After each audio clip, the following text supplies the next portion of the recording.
بسم اللہ الرحمن الرحیم۔ السلام علیکم ورحمۃ اللہ۔ ناظرین گرامی، مرنے کے بعد میت یعنی کہ مردہ اپنے گھر والوں کو کتنا یاد کرتا ہے اور اپنے گھر والوں کو یاد کر کے کیوں روتا ہے، قرآن پاک اور حدیث و سنت کی روشنی میں مکمل تفصیلات جاننے کے لیے اس ویڈیو کو پوری ضرور دیکھیں۔ شکریہ۔ اس دنیا اور آخرت کے بعد ایک اور دنیا ہے جس کا نام عالم برزخ ہے۔ مرنے کے بعد قیامت آنے سے پہلے حضرت آدم علیہ السلام سے لے کر کم و بیش 1,24,000 پیغمبر بشمول ہمارے پیارے نبی کریم صلی اللہ علیہ وآلہ وسلم اور ان کی امت بھی، جن کی روحیں مراتب عالم برزخ میں رہنا ہوتا ہے۔ اگر کوئی انسان جل کر مر جائے، اس کی راکھ ہوا اڑا کر لے جائے، یا کسی انسان کو درندوں نے چیر پھاڑ کر کھا لیا ہو، تب بھی ان کی روحیں عالم برزخ میں رہتی ہیں۔ انسانوں کی روحیں جہاں کہیں بھی رہتی ہوں، ان کا تعلق جسم کے ساتھ ضرور رہتا ہے اور قبر پر آنے والے ہر شخص کو جانتی اور پہچانتی ہیں۔ یہ کہنا خدا کے بندے کی روح فلاں بندے میں آ گئی یا اس بندے نے دوبارہ جنم لیا ہے، یہ عقیدہ قرآن پاک اور حدیث کی روشنی سے متصادم ہے اور خلاف ہے۔ میرے نبی کریم صلی اللہ علیہ وآلہ وسلم کی حدیث پاک میں ہے، جب مسلمان انسان مرتا ہے، اس کی راہیں کھول دی جاتی ہیں، اس کی روح جہاں جانا چاہے جا سکتی ہے۔ ایک روایت میں سعید بن مصیب رضی اللہ تعالی عنہ سے روایت ہے، عبداللہ بن سلام اور حضرت سلمان فارسی دونوں انسان اللہ کے برگزیدہ بندے تھے۔ جب اکٹھے ہوئے تو ایک دوسرے سے کہا، ہم دونوں میں سے جو پہلے مر گیا وہ برزخ کے حالات پیش کرے گا۔ آپ سے پوچھا گیا، کیا مردہ زندہ انسانوں سے ملتے ہیں یا بات کر سکتے ہیں؟ فرمایا گیا، ہاں، مسلمان مومن کی روح جنت میں ہوتی ہے، وہ جہاں جانا چاہے جا سکتی ہے۔ کیا مردے مرنے کے بعد گھر والوں کو یاد کرتے ہیں؟ فرمایا، جس کسی مسلمان کا انتقال ہو جاتا ہے، اس مرنے والے کو معلوم ہوتا ہے وہ اس دنیا سے منتقل ہو کر عالم برزخ میں آ گئے ہیں۔ اس مردے کو سب یاد آتا ہے، یعنی کہ ہمارے رشتہ دار، ماں باپ، بہن بھائی۔ جب اس میت کی روح نکل جاتی ہے، جب اس مردے کو دفنا دیا جاتا ہے، دنیاوی جسم کی آنکھ اور کانوں سے جیسے سنتا اور دیکھتا تھا، ویسے ہی عالم برزخ میں دیکھ اور سن سکتا ہے۔ اس مردے کی روح زندہ ہوتی ہے، وہ اپنے آنکھوں سے دیکھ بھی سکتا ہے اور کانوں سے سن بھی سکتا ہے۔ جب کسی نیک مسلمان بندے کی روح نکلتی ہے، وہ میت زندہ لوگوں سے التجا کرتی ہے، مجھے جلدی نہلاؤ اور کفن پہنا کر نماز جنازہ پڑھ کر جلدی دفناؤ، کیونکہ میں نے آج اپنوں سے ملاقات کرنی ہے جو مجھ سے پہلے روحیں عالم برزخ میں آ چکے ہیں۔ حالانکہ مردے کو معلوم ہو جاتا ہے قبر میں اس کے ساتھ کیا ہوگا، کیونکہ اگر مردے کی روح آسانی سے نکلی ہے تو مردہ سمجھ جاتا ہے میری قبر میں آسانی ہوگی۔ اگر مردے کی روح تڑپا کر اور تکلیف دے کر نکلی ہے، مردہ سمجھ جاتا ہے میری قبر میں مشکلات ہوں گی۔ مومن انسان کہتا ہے، مجھے جلدی لے چلو، میرا اصلی ٹھکانہ قبر ہے۔ ایک حدیث پاک بخاری میں میرے آقا صلی اللہ علیہ وآلہ وسلم کا ارشاد گرامی ہے، فرمایا، دنیا مسلمان مومن کے لیے قید خانہ ہے اور کافروں اور گنہگاروں کے لیے جنت ہے، اور جو گنہگار، فاسق و فاجر، بے نمازی اور بد کردار انسان ہوتا ہے، وہ چیخ چیخ کر کہتا ہے، اے لوگو، تم مجھے کہاں لے کر جا رہے ہو؟ یہ دنیا مجھے بہت عزیز ہے، میں اس دنیا سے بہت پیار کرتا ہوں، میں نے اپنوں کے لیے بہت زیادہ مال و دولت کمایا ہے، اپنوں کے لیے گھر مکان بنایا ہے، اب تم مجھے عالی شان گھر سے نکال کر اندھیری قبر میں ڈال رہے ہو۔ میں تو روشنی کے بغیر گھر میں بھی نہیں سوتا تھا، مجھے اندھیرے سے ڈر لگتا ہے، مجھے بہت گھبراہٹ ہوتی ہے، اپنی زبان سے بولنے کی کوشش کرتا ہے، اے لوگو، تم تو میرے اپنے ہو، میں نے ساری زندگی تمہارے لیے مال دولت اکٹھا کیا، اب تم مجھے قبر میں لے جا رہے ہو۔ مگر اس گنہگار کو جب قبر کے اندر رکھ دیا جاتا ہے، اس کو معلوم ہوتا ہے، وہ مردہ جانتا ہے، اگر میرے اعمال اچھے ہوتے تو قبر میں میرے ساتھ ہوتے، اب قبر کے اندر اس کے اعمالوں کے سوا کچھ نہ ہوگا۔ وہ دنیا جس میں ہم پہلے تھے، وہاں ہمارے رشتہ دار موجود ہیں، یہاں تک کہ جب کوئی انسان اپنے کسی مردے کے قبر پر جاتا ہے تو وہ مردہ اس قبر پہ آنے والے کو پہچان کر کہتا ہے، یہ فلاں شخص ہے، اگر باپ قبر کے اندر ہے تو وہ پہچان لیتا ہے میری قبر پر میرا بیٹا آیا ہوا ہے، ان کی قبر پر اور کوئی رشتہ دار عزیز و اقارب جاتے ہیں تو وہ مردہ ان کو بھی پہچان لیتا ہے، لیکن اگر وہ اپنے گناہوں کی وجہ سے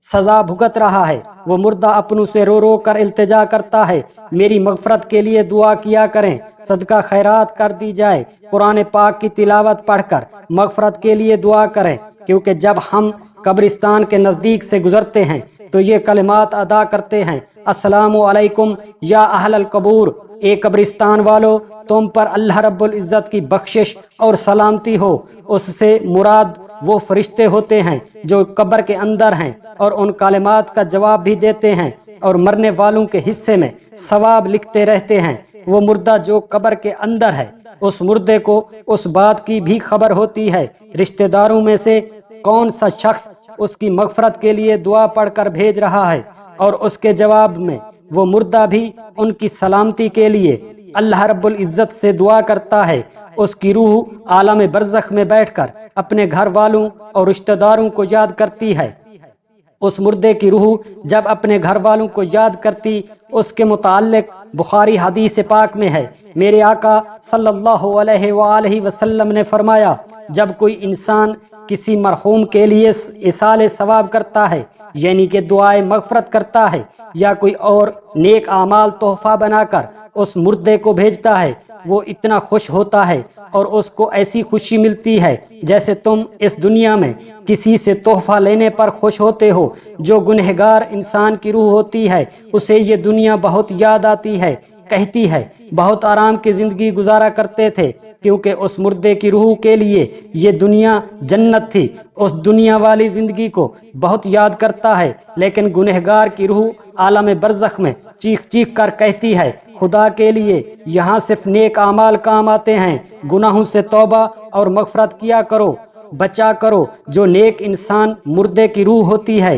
یہ دنیا اس نیک مردے کی روح کے لیے قید خانہ ہوتی ہے، اور جو پورے عالم کی زندگی ہے، قبر کی زندگی دراصل عالم برزخ کی زندگی ہوتی ہے، وہ اس کے لیے جنت والی زندگی ہوتی ہے، کیونکہ اس کے لیے قبر میں جنت والا بستر بچھا دیا جاتا ہے۔ نیک انسان کی روح کے لیے قبر میں جنت کی کھڑکی کھول دی جاتی ہے،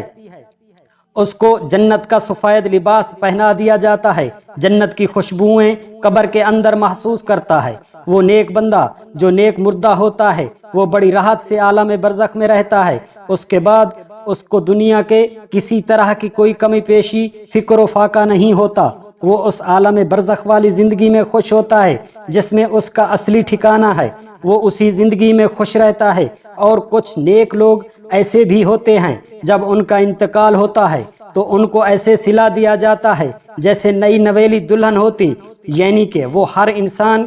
کی آنکھوں کا محور ہوتی ہے، وہ اپنے نیک اعمال کی وجہ سے عالم برزخ میں تمام روحوں کی نظروں کا محور ہوتا ہے۔ بہرحال نیک بندہ جو ہے وہ بڑی آرام کی زندگی بسر کرتا ہے اور اسے دنیا کی کسی طرح کی کوئی فکر نہیں ہوتی، اور جو گنہگار اور بد کردار انسان ہوتا ہے اس کو یہ دنیا بہت یاد آتی ہے اور وہ قبر کی سختیوں سے بہت پریشان ہوتا ہے۔ بہرحال جو اصل وجہ ہے وہ عمل ہیں، تمہارے عمل پر یہ ساری چیزیں کھڑی ہیں۔ اگر مرنے والے کے اعمال اچھے ہوں گے تو موت سے اچھا پیغام ہو نہیں سکتا، اگر اس شخص کے اعمال برے ہوئے تو موت سے برا اس کے لیے پیغام ہو نہیں سکتا، کیونکہ قرآن مجید فرقان حمید میں میرے اللہ رب العزت کا ارشاد ربانی ہے، تم اپنے رب سے گڑ گڑا کر اور آہستہ دونوں طریقوں سے دعا کیا کرو، بے شک وہ حد سے بڑھنے والوں کو پسند نہیں فرماتا۔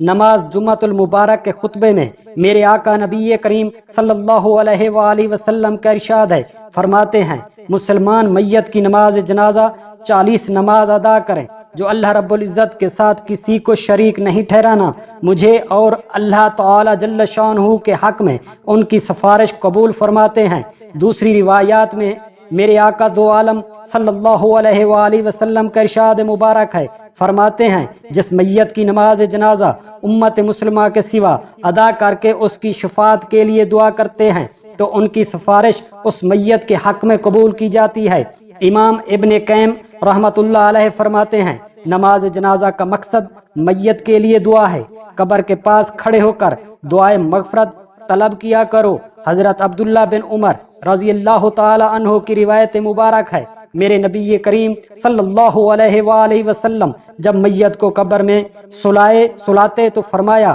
کرتے بسم اللہ، یعنی کہ اللہ تعالی جل شانہ کے نام سے، اور میرے آقا صلی اللہ علیہ وآلہ وسلم کے طریقے پر۔ حضرت عثمان بن عفان رضی اللہ تعالی عنہ کی روایت مبارک میں ہے، وہ فرماتے ہیں جب رسول کریم صلی اللہ علیہ وآلہ وسلم کو دفنانے کے بعد فارغ ہوا کرتے تو قبر پر کھڑے ہو کر فرماتے اپنے مسلمان بھائی کے لیے مغفرت کی دعا طلب کیا کرو اور اس کے لیے ثابت قدمی سے دعا مانگو، اس لیے کہ ابھی اس مردے سے سوال و جواب ہونے ہیں۔ تو اللہ رب العزت کی بارگاہ میں دعا ہے اللہ تعالی جل شانہ تمام مسلمانوں کو اچھے اور نیک اعمال و عمل کرنے کی توفیق عطا فرمائے۔